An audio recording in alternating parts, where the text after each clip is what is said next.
Big weekend for combat sports this weekend as both the UFC and Glory are holding events this weekend. But before I get to those, let's go back to last weekend as the UFC was in Hamburg, Germany for an exclusive UFC Fight Pass event as Josh Barnett took on Andrei Arlovski in the main event of a 4-fight main card, again shown on the UFC Fight Pass. Looking at the first fight of the evening for UFC Hamburg, which 11,000 fans were in attendance there in Germany. They got to see their own Nick Hein take on Korea's Tai-Hyun Bang. This fight kind of went as I thought it would, with it not being that entertaining between the Sergeant Nick Hein and the Korean Cowboy.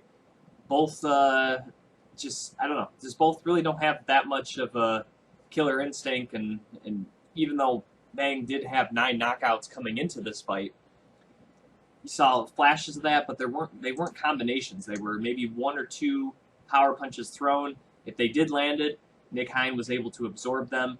Overall, Hein outstruck Bang just slightly, 48-44. Both threw about the same number of punches, a slight edge in thrown punches to Bang, 121-106. Hein was able to land 2 takedowns out of 5 attempts, 0 for 2 for Bang. Both rounds, the first 2 rounds that is, really weren't that great. I definitely would have gave them to Nick Hein. The third round was probably the best round of the whole entire fight. Both guys, I think, maybe sensed that they were close rounds and needed to go for it. And I thought both landed some damage, but I definitely would have gave Bang the third. The judges saw it 30-27 and then 29-20 on 2 cards for the unanimous decision for Nick Hein. And really, this is a fight both fighters should not be proud of, to be honest. Both fighters really need to go back and, one, they got to up their output. Throwing for Nick Hein 106 strikes in 15 minutes isn't really that impressive, to be honest. And he's got to improve his landing rate. Landing 48 of 106 is high, but it could be higher. For throwing a lower volume of strikes, you think you'd have a higher percentage landed. And that really wasn't the case there for Nick Hein. So, I don't know. He's definitely got to work on some things, and so does Bang. Bang has to, he can throw some power punches, but he's got to work on combinations and maybe setting up the takedowns based off those combinations. Right now, seeing a guy that's kind of raw and definitely needs some work. For Nick Hein, if he wants to take on better competition, he's going to have a killer instinct. He's going to have to go for the kill and really threaten guys with either punches or takedowns. And right now, I'm not seeing that. I'm seeing a guy who's really just trying to outpoint his opponents. And most of the time in the UFC, that can only get you so far. You need to be able to finish guys. And if you can't do that, you're probably not going to have a successful career. Looking at the next fight of the evening, it was in the light heavyweight division as Ryan Bader took on Ilir Latifi. And first round was kind of interesting. Latifi, surprisingly, was the one really pushing for the takedowns on the former All-American there at Arizona State. Was 0 for 4, however, in those attempts. Not too much of a surprise. I think they said before the fight that Ryan Bader has never been taken down in his UFC tenure. Or if he has, it's only been once or twice. So, I don't know what strategy he was really thinking. Latifi, Bader, for the most part, I thought was controlling the range. But really, that first round, not too much significant happened, as only 16 combined strikes were landed for the whole entire first round. That's pathetic. In round 2, more of the same, however, maybe in a transition or going for a takedown, I'm not really sure. Latifi was kind of ducking his head. Bader was going to throw. It looked like a body kick, maybe a head, but then when Latifi ducked, he kind of switched at the last minute and ended up kind of being a knee there and just knocked out Latifi cold midway through the second round, officially at the 206 marker. And the referee, Neil Hall, had to come and stop this one as soon as Latifi hit the canvas. And a very impressive win for Ryan Bader, mainly because how poorly his last fight went against Anthony Rumble Johnson. So for him to come into Germany, kind of somewhat in enemy territory, seemed like there were a lot of Swedish fans, obviously with Latifi and the guy I'll be talking about next, Alexander Gustafsson, fighting on the same card together. Definitely kind of stunned the crowd a little bit, and just, again, how sudden it was, because like I said, it really wasn't that great of a fight. It was a fight that was relatively boring, and then boom, that happened. That came out of nowhere. So credit to Bader for getting the job done. But again, still wasn't that great a fight. It's a big win for him because he beats Latifi, kind of keeps him in line. Now it sets him up for a possible fight against Alexander Gustafsson. I think that could potentially be happening. And really, other than Gustafsson, I'm not really sure who Bader would get next. He's beaten a lot of the top guys in this division for the last several years. Of course, we don't know John Jones' status, but of course, John Jones already beat Ryan Bader. He already fought Glover Teixeira. Of course, Teixeira just lost, so I don't know how attractive of a fight that may be. Rumble Johnson seems to be poised to be fighting Daniel Cormier for the UFC Light Heavyweight Championship later this year. And now you have Gustafsson out there. I don't know. We'll see. It's interesting because he's kind of already fought a lot of these guys anyway, but a big win nonetheless. And for Latifi, really it's just one of those things where he got caught. It wasn't anything really fundamentally he did wrong in this fight, but obviously a tough loss nonetheless for the Swedish native, and something he'll have to kind of go back to the drawing board, since this kind of snaps a lot of momentum that he had. I believe he had won 3 fights coming into this one. So getting on to the next fight, the co-main event of the evening, the aforementioned Alexander Gustafsson return after about an 11th-month layoff from his last fight when he took on Daniel Cormier for the UFC Light Heavyweight Championship. Gustafsson, this fight, kind of went with a different strategy. Normally a guy that is very light on his feet, can move in and out of the pocket very well, really can dictate the fight range with that great reach he has, not only with his jab but with his kicks.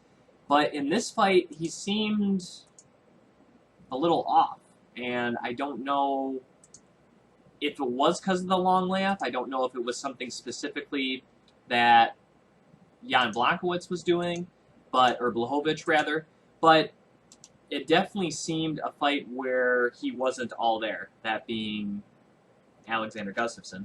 And after the first couple of minutes there, Blachowicz, I thought, was actually getting the better of the Swedish superstar there, Alexander Gustafsson.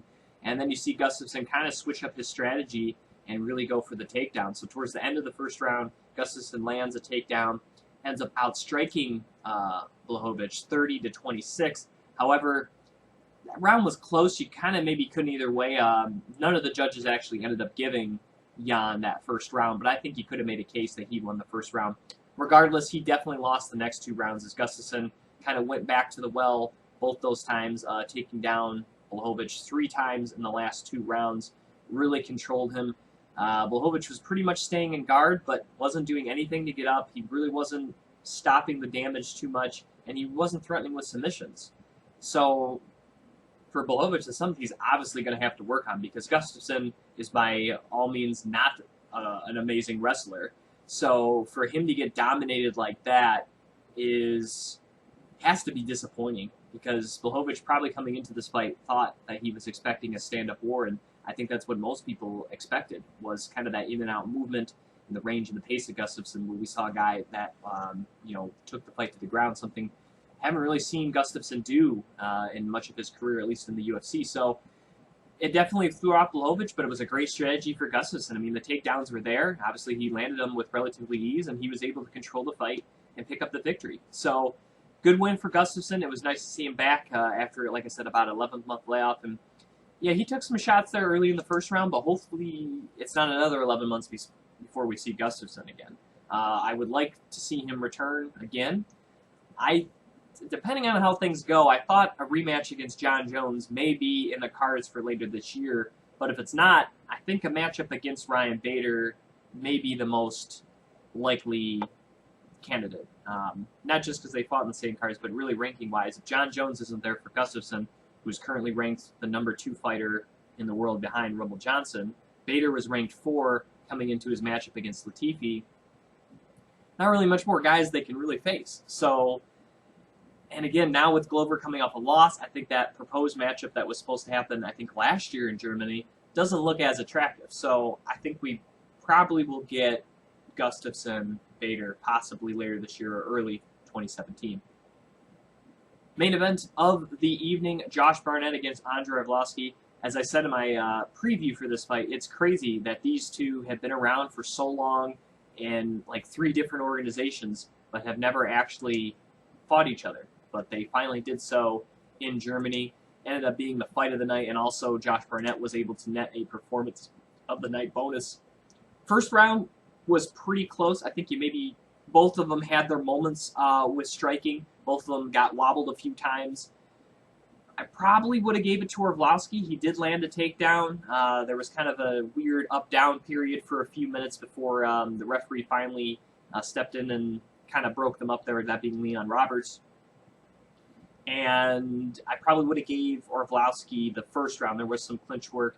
But then in round 2, Barnett really started to impose his will. And as the announcers were saying there, Dan and Andy, he's the catch wrestling. He loves the clinch. He likes to fight up against the cage. And if he can get the fight there, he can win, which I definitely thought was a key for this fight. And Barnett was really able to do that in the second round. Really did a good job of pushing Arlovski up against the cage, not allowing him a lot of space to work with, and out striking the Belarusian 66-11 there in that second frame.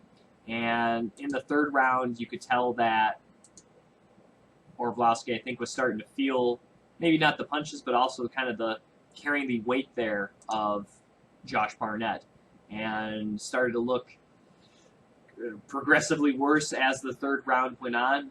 Barnett was able to land a takedown, finally, his first of the fight. Was able to work his game there, eventually getting the back and then sinking in the rear naked choke at 253 with Arlovski tapping by submission to that choke. And a big victory for Josh Barnett, considering how poor his last performance was against Ben Rothwell. This is a nice win for Josh Barnett, who's traded wins and losses in his last 4 fights in the UFC, dating back to his really he's been 3-2 so far since his return to the UFC in January of 2013. This is his second fight this year, only his third fight in the last 2 years. So big win for him. It kind of keeps him back up in pace in the heavyweight division. I'm not quite sure what's next. I think maybe a matchup with Junior Dos Santos potentially, I think, could happen. I wouldn't be opposed to a matchup with Mark Hunt. I think would be a good fight as well. But we'll kind of see. Of course, there's a big fight coming up this weekend in the heavyweight division that also may have 2 big fights, really, if you look at Travis Brown and Fabricio Verdum. So that may have something to do with who Barnett takes on next as well. Derek Lewis, I think, might be a name. So we'll see. But big win for Josh Barnett. For Arlovski, he had a nice run there. He was on the cusp of a UFC title shot, possibly if he defeated Stipe Miocic back in January of this year, but now he has lost 3 consecutive fights, and he has got finished in all of them. Like he was kind of before he got back into the UFC in 2014 against Brendan Schaub. Maybe it is time for him to retire. I mean, he is 38 years old. He's already won a UFC championship. There's really not much for him left to prove. I think it's something now, getting finished in 3 consecutive fights. I think it's something he has to consider. Maybe he wants to go out a winner, maybe fight one more time, but I think now, a couple years ago it was looking like he retired. So now, 3 or 4 years after that point, kind of when he was towards the end of his World Series of Fighting career before he came back to the UFC, I think it's something he actually should strongly consider and look for this fight. But if it is at the end, he's had an amazing career, and I've loved watching it these past 12, 15 years that he's been involved in professional mixed martial arts. Before I get to UFC 203, let's talk about Glory 33. That's coming up this weekend in New Jersey. An amazing card is coming to New Jersey, of course, with the main event. Rico Verhoeven will be taking on Anderson Silva for the heavyweight championship of the world. Also on the card, Simon Marcus will defend his middleweight championship against Jason Wilness. The Simon Marcus will be the main event of the UFC Fight Pass portion of the card, known as the Glory Super Fight Series. Also, and then the Rico Verhoeven Anderson Silva fight will be featured on ESPN.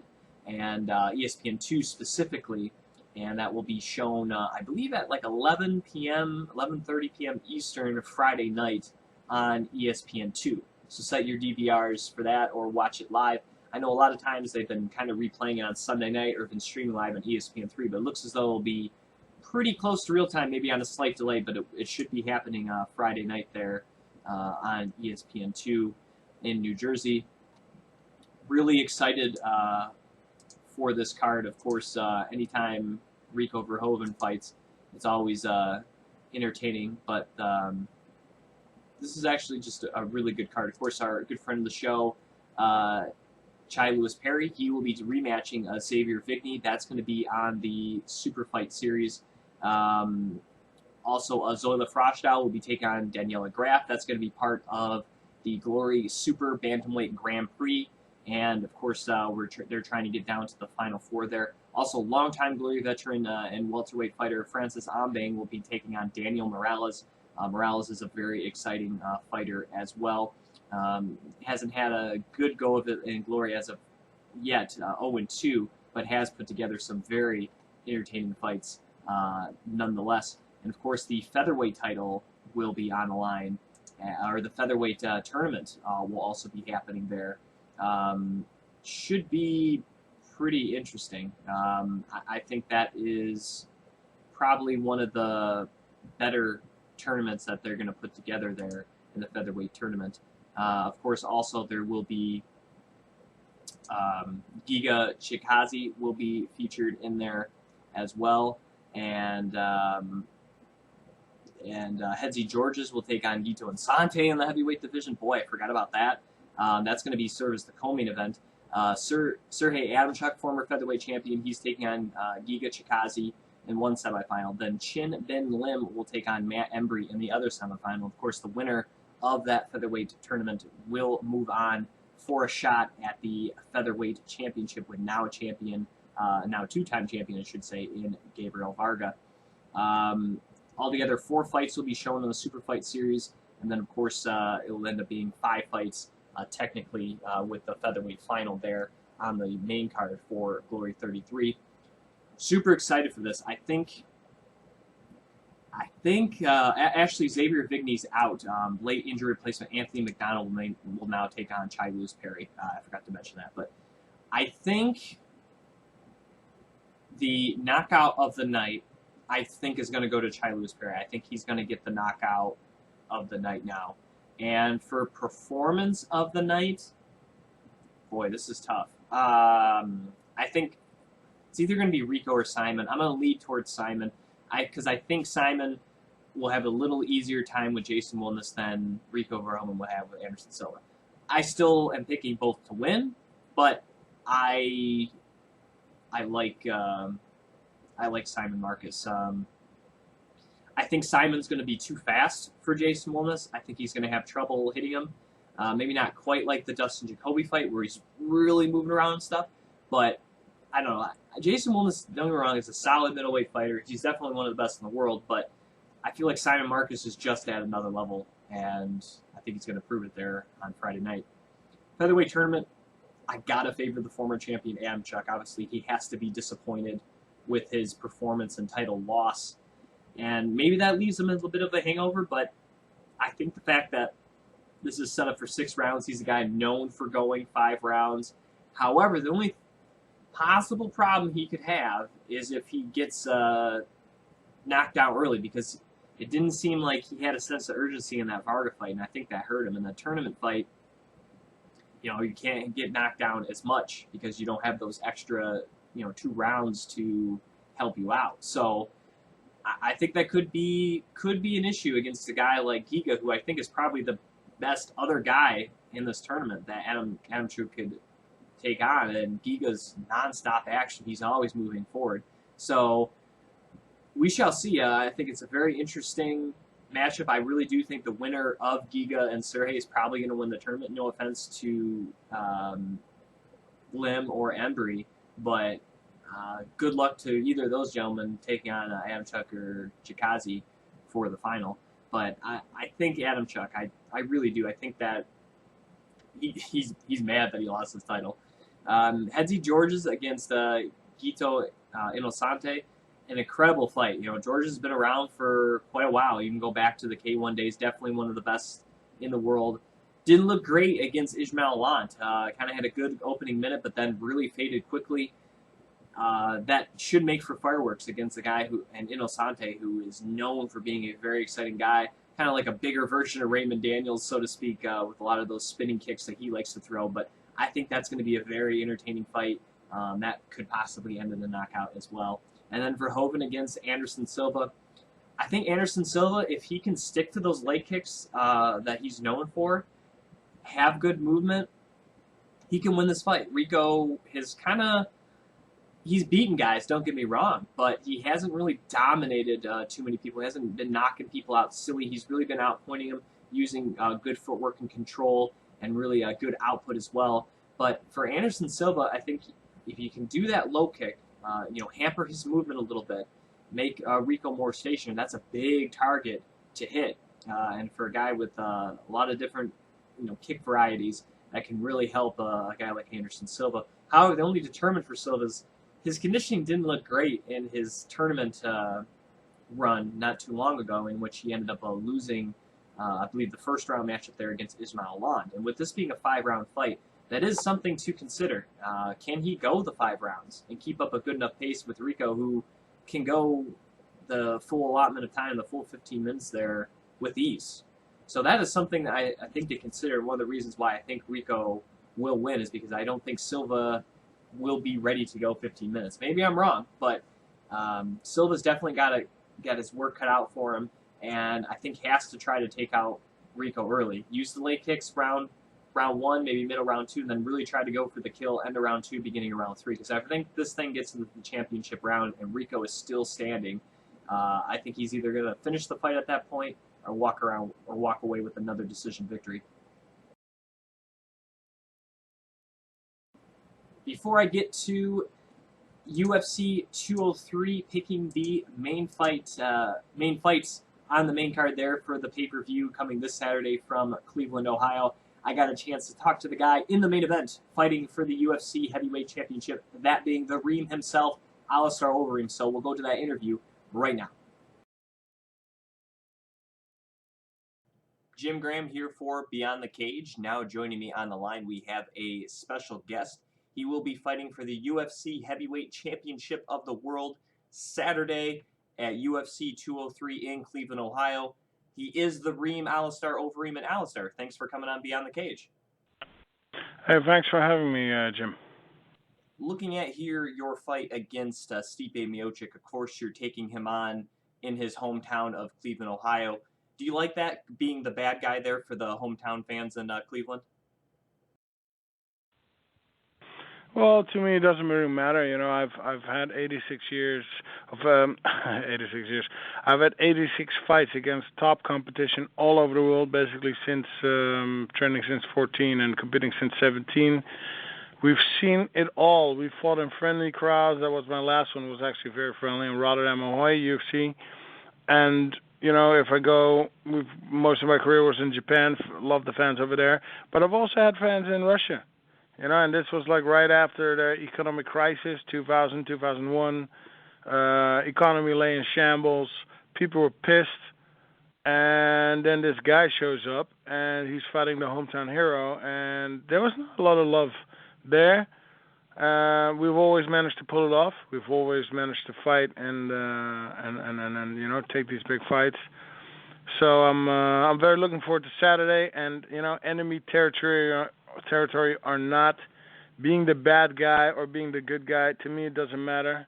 The only thing that matters is getting the victory and taking that UFC Heavyweight Championship home and write history. Speaking of your last fight, as you mentioned there, UFC Rotterdam, the first ever UFC fight in your home country of the Netherlands. Not only did you fight in the card, but you also won in the main event, knocking out Andrei Arlovski. How was that moment to you, fighting in your home country for the first time for the UFC and getting a win there? It was a great experience. I mean, first of all, that arena, I've got one, my first World Heavyweight Championship under Tuat the Handle. a promotion which is no longer with us, but at the time they were kind of like doing, fights, getting fighters from all over the world. They had some big names. You had the brother Fedor fighting there, Mark Coleman, Kevin Randleman, my brother. They had some big profile fights there, and I was world champion in the light heavyweight division in that same arena. So for me, it was a homecoming. I became champion there for the first time 2004, and then now 2016, I'm back there 12 years later, fighting for the UFC and fighting a teammate, Andrei Arlovsky. To me, it was a great reception. The crowd were awesome to me. It was like a lot of cheers and a lot of. My entrance was also with the Dutch national anthem, and it was a memorable moment. Everybody, I think it was special to everybody, fans, trainers, coaches, fighters alike. Now, looking at Stipe Miocic, he obviously won the title by beating Fabricio Verdum, a guy you have fought a few times there. And looking at the way Stipe was able to take out Verdum, knowing your experience against him, that kind of surprised you there with that first round knockout he had down there in Brazil?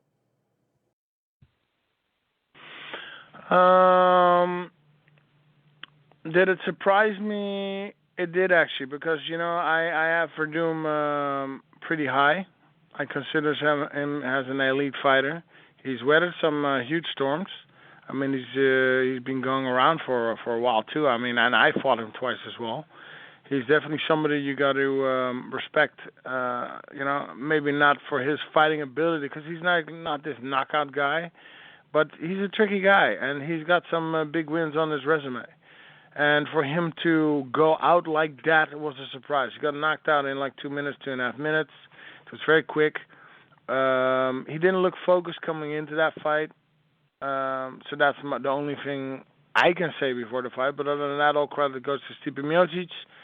He capitalized, he finished, and he won the championship belt. And, doing that in Brazil against the hometown audience, that deserves credit.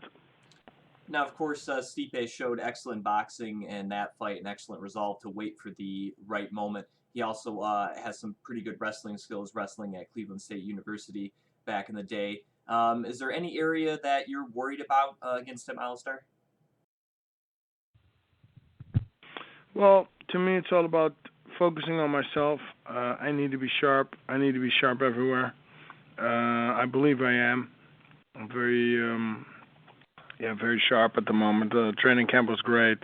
And to me, personally, I cannot wait for it to hit Saturday. I truly believe we're going to win this fight, and we will be winning the UFC Championship belt. And by doing that, we will become the most decorated fighter of all times, because, of course, we have several other belts, and we can't wait to unify them and have them all in my house and just stare at them and feel good. I got 2 more questions for you real quick here. I want to get your thoughts on this because, of course, your kickboxing background as well. Rico Verhoeven is set to take on Badr Hari for Glory in December. Of course, you have some familiarity with Badr. What are your thoughts there about that matchup between Badr and Rico? Well, it's a funny matchup. The landscape of kickboxing these days is dead. There's nothing going on. There's no names. This is actually going to be one of the exciting fights, because Badr basically is coming out of retirement to do this fight, and then Rico has not really faced any opposition of any kind, really, to cement his legacy. So to me, he's been fighting nobodies, in other words, and to me, this is going to be his first big profile fight. And it's going to be exciting, because Badr is a clever fighter. He's a tall fighter. He's an athletic fighter. Usually Rico has that advantage over his smaller opponents with less experience. So this is going to be very interesting. I'll definitely be watching. If we're going to be looking at performances, previously acclaimed performances, I definitely have to go for Badr, because he's just shown it. He's finished fighters. He punches hard. He's doing beautiful things technique-wise. When I look at Rico is more of a Yeah, he's winning fights on decision, and he's, against no names, beating them on decision. No names, you need to destroy them. And if you can destroy the big names with Badr Hari destroyed the no names, but he also destroyed the big names. He's basically got like a 90% knockout win ratio. So to me, it's going to be Badr. But we'll see. Anything can happen. I think a big factor will be that Rico is doing his fights. He's training. He's fighting every couple months. Badr has not fought for I don't know how long, for maybe a year and a half, 2 years. So definitely it's going to be exciting. And I'll be watching. And to me, may the best man win. It truly is may the best man win. But I'm hinting a little bit more towards Badr Hari because he has shown, and he's accepted the fight. So I assume he's going to be training his butt off. He's a guy he doesn't want to lose. And he's shown it. Technical ability, aggression. He's beaten all the greats. And he's basically been on a rampage in the K1 time. All right, I'll get you out of here with this. Do you have any predictions for your fight on Saturday against Stipe? Well, I don't think my only prediction is it's not going to go the distance.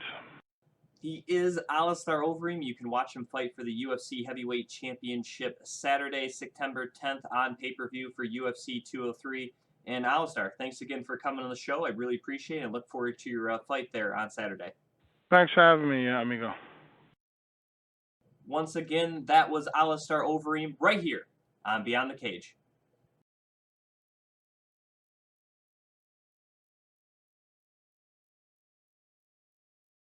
Once again, thank you to Alistair Overeem for stopping by and chatting with us about his main event fight here at UFC 203.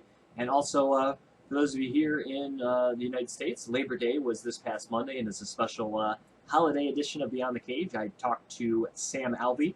So right now you'll see kind of that clear box pop up right about here, and you can click on that if you haven't checked out the interview with Sam Alvey, who just fought and beat Kevin Casey back at UFC Vancouver a few weeks ago. So check out the interview with Smiling Sam.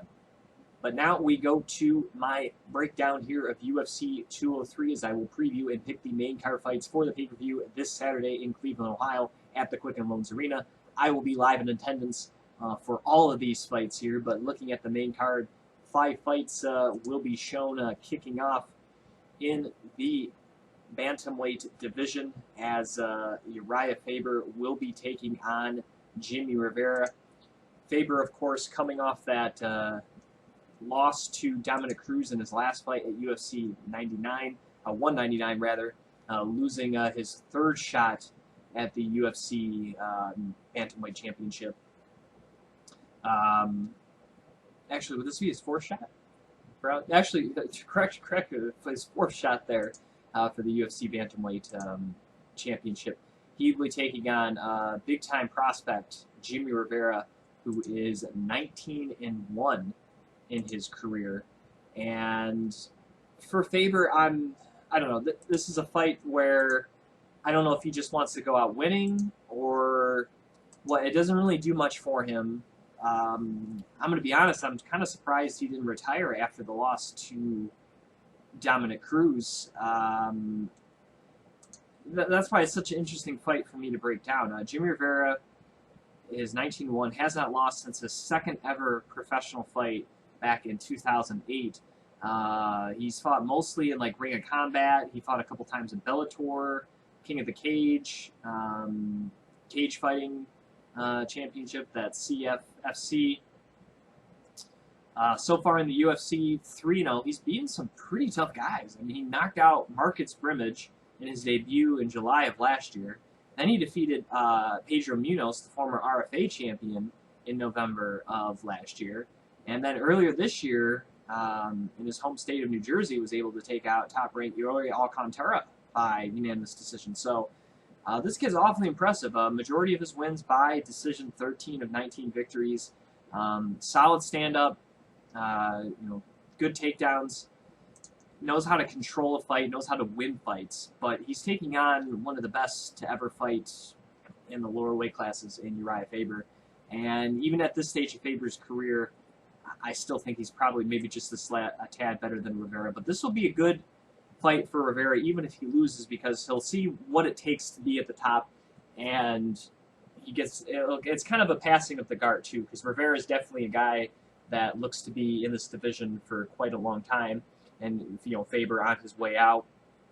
And for Faber, I don't know. I think obviously if he loses, he definitely should consider retiring. But I think either way, maybe this is just a way for him to bid. I'm not really sure what his motivation is, and maybe Rivera can catch him slumping because there was such a high there for his fight against Dominic Cruz, and for him to kind of fall flat a little bit and obviously lose another title shot, that had to be somewhat demoralizing for him. And now taking on a guy that's not that well regarded, a guy that definitely is a prospect, he's an up and comer.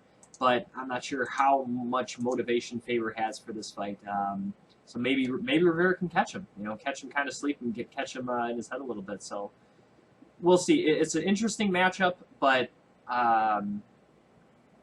Faber should have the tools to win this fight. Also, actually, I skipped this, but I'll get to it now. It doesn't matter. I'm talking about it.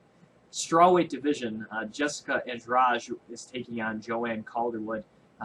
Next week, I will have Raquel Pennington on. I kind of asked her about Andrade moving down to 115, and Pennington wasn't surprised at all. So for those of you who are surprised, maybe you shouldn't be, but Jessica Andrade burst into the strawweight division, just battering Jessica Penne, finishing her I think that was in the second round, as Penne did not put up much resistance against the Brazilian.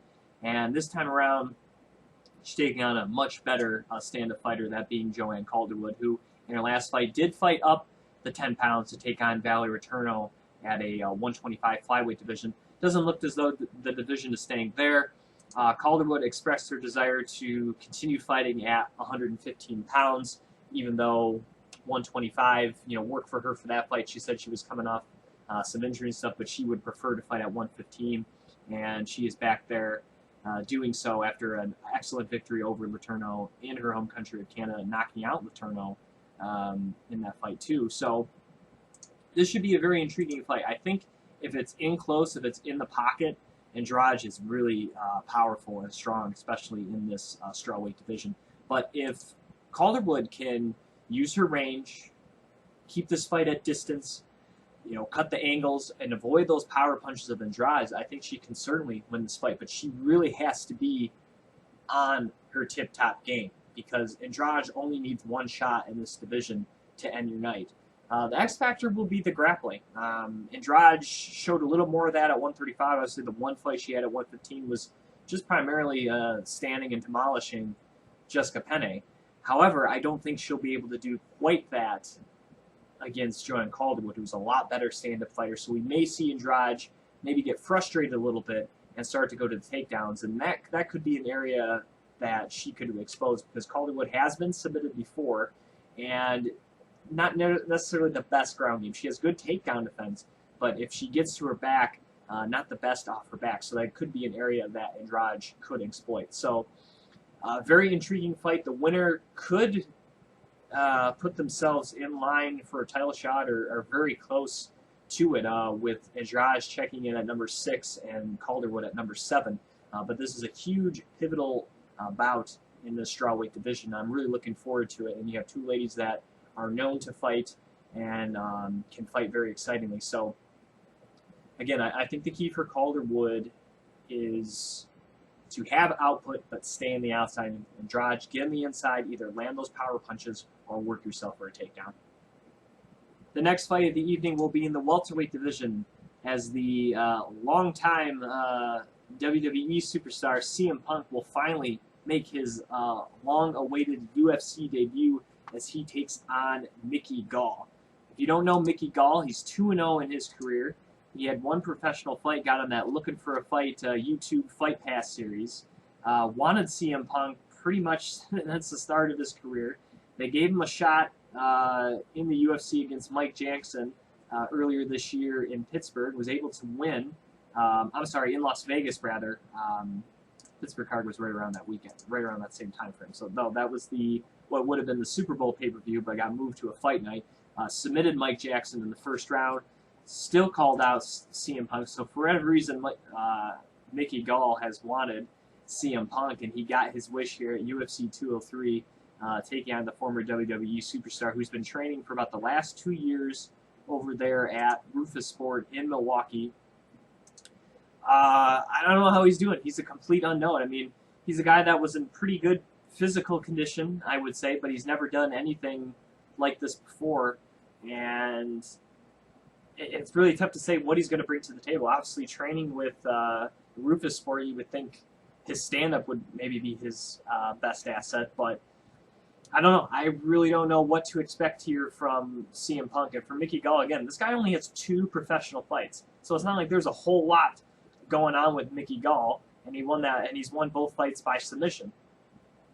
And so I don't know. You know, he's a young kid, has a lot of potential, but there's really not much to go on this matchup. It's kind of an unknown. I don't know what's going to happen. I'm intrigued by it though. I really am intrigued. I think it's going to be entertaining. I really do. I don't see it being like a boring 15-minute decision. I think there will be a finish in this fight. I'm not sure who by who, but I am intrigued. I'm just to see how he looks, what his awareness is, how he can take a punch. You know, how he deals with adversity. Does he get broken in this first fight? So a lot of questions, but I am intrigued. Now I don't think CM Punk will ever be a world champion, but I think he can. I think he can fight some guys in this sport, in this division, and I think he could be entertaining. But we'll find out. Again, I don't know.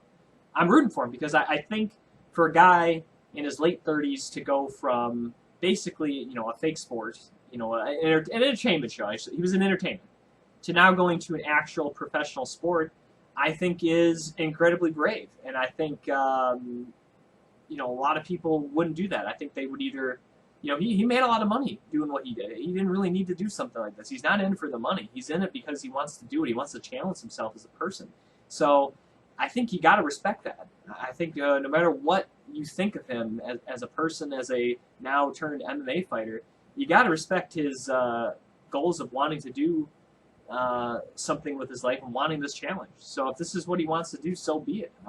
We'll see how it looks Saturday in Cleveland. Co-main events of the evening: Fabricio Verdum against Travis Brown. Of course, Verdum was originally supposed to be taking on Ben Rothwell.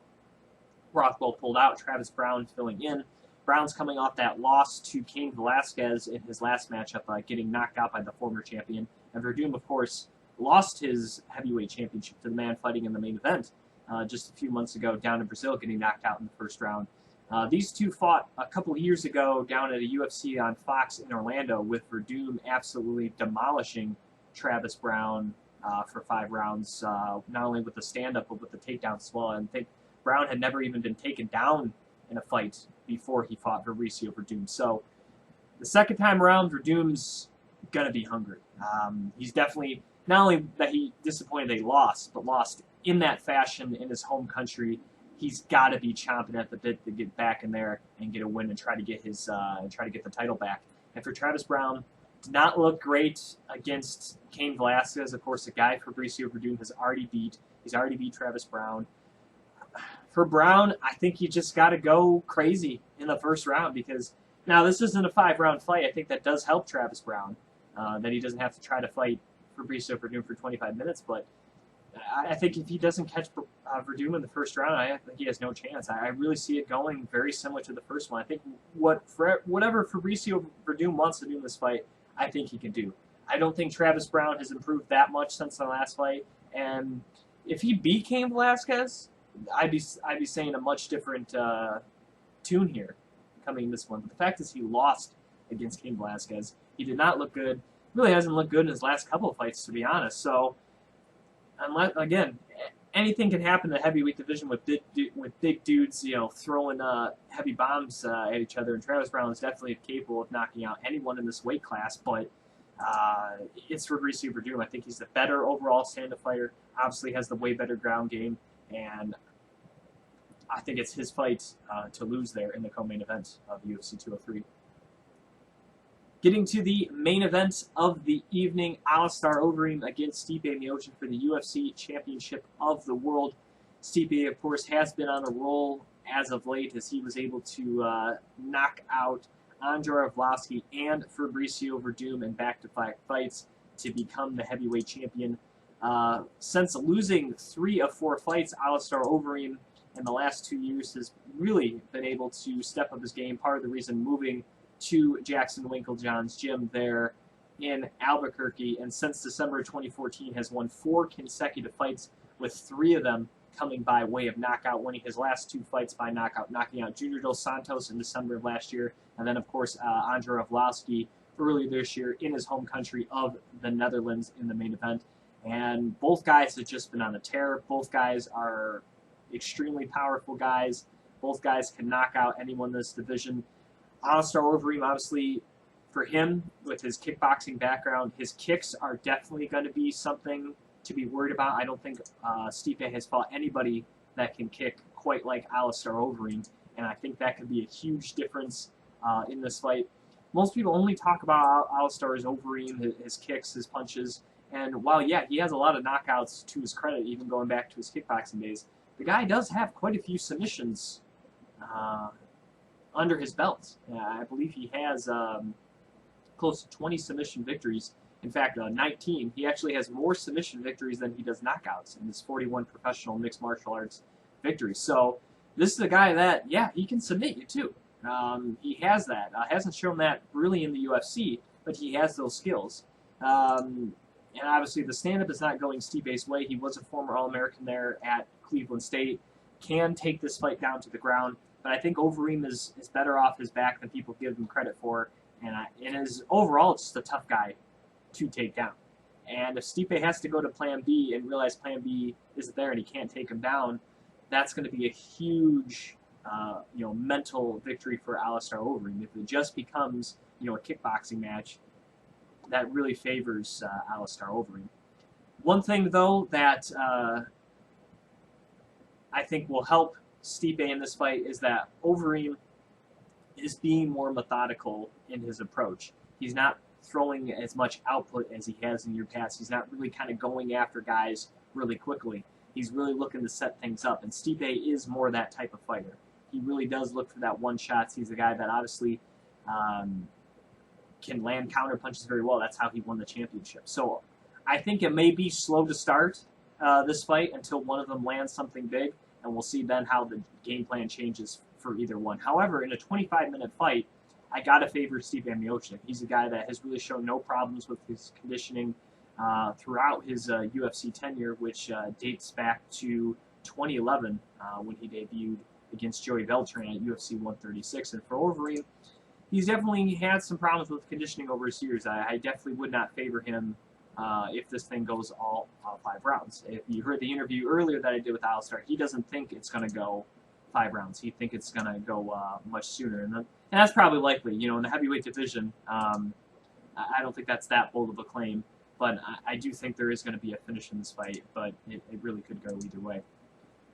With that said, let's get to my picks here for UFC 203, starting first in the women's strawweight division as Jessica Andrade will take on Joanne Calderwood. I'm going to take Jessica Andrade. Joanne Calderwood has had trouble in her career with girls that are aggressive, that like to move forward, and like to get inside the pocket.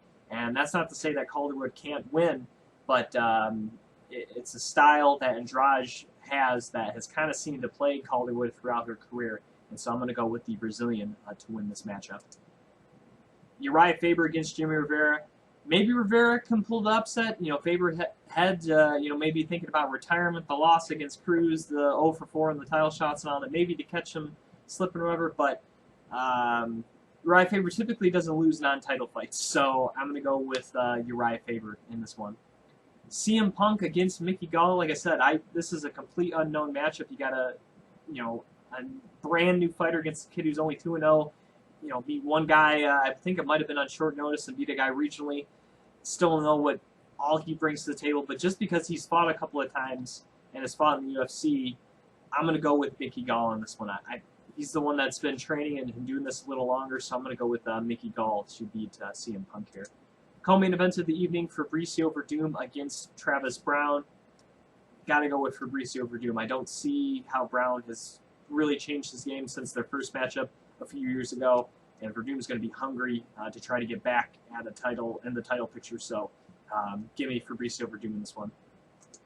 Main event of the evening, Stipe Miocic against Alistair Overeem. This is a very, very tough matchup for me to pick. Both are extremely skilled. Both have several different ways they can win this fight, but gonna go with Stipe Miocic. I think he's gonna do the hometown crowd there right, and I think he's built for the 25 minutes. And I think he's going to keep the title there in Northeast Ohio. So give me Stipe Miocic to retain his championship at Quicken Loans Arena. Once again, I'm your host, Jim Graham, and thank you for listening to another edition of Beyond the Cage. You can follow me on Twitter at Jim Graham. I'm also on Instagram at TheJimGraham. I'd like to thank some of the friends that support Beyond the Cage. Of course, Legends of the Cage, always retweeting my stuff. So thanks to those guys, Brian Moore, Sean Jackson, running Legends of the Cage, retweeting my stuff. So I always appreciate those guys. Of course, AJ Hiller, MMASignaturesUSA.com. Always appreciate AJ and his support of Beyond the Cage. MMAinsider.net, MMAforlife.ca, MMA Fight Club, the Facebook blog. Like their page today, Facebook.com/MMA Fight Club. Always supporting Beyond the Cage. Top Rated MMA, Flying Brian J, the MMAcommunity.com. Am I missing anybody? Oh, of course, Adam Nelson, Grill the Bear, providing, of course, a lot of the artwork you see on Beyond the Cage, the cover page there for Facebook, and just a tremendous artist all around, MMA-inspired artist, and if you're looking for a cool MMA piece or just art piece in general, he can draw it up for you custom-wise. Hit him up there, Grill the Bear on Twitter and Instagram. If you haven't done so already, like Beyond the Cage on Facebook, facebook.com/Beyond the Cage podcast. Like the page today, we're still closing in on 500 for our 500 likes contest. If you're not listening to the show on YouTube, or watching it, I should say, you can also check out the show, the audio version, on iTunes, Google Play, and of course, a lot of my interviews I back up on my own personal SoundCloud, soundcloud.com/Jim Graham. So, and we're also available audio version wise on the Stitcher mobile listening app for podcasts. So, a lot of different ways you can listen to Beyond the Cage. And if you're watching here on YouTube, please subscribe to the channel if you haven't done so already, and like and share the videos and all that good stuff. So once again, earlier in the week, thanks to Sam Alvey for coming on. Of course, on the show here today, Alistair Overeem, thank you for coming on the program. I appreciate your time, gentlemen. Well, that's it for me this week. Once again, I am Jim Graham, and thank you for listening to another edition of Beyond the Cage.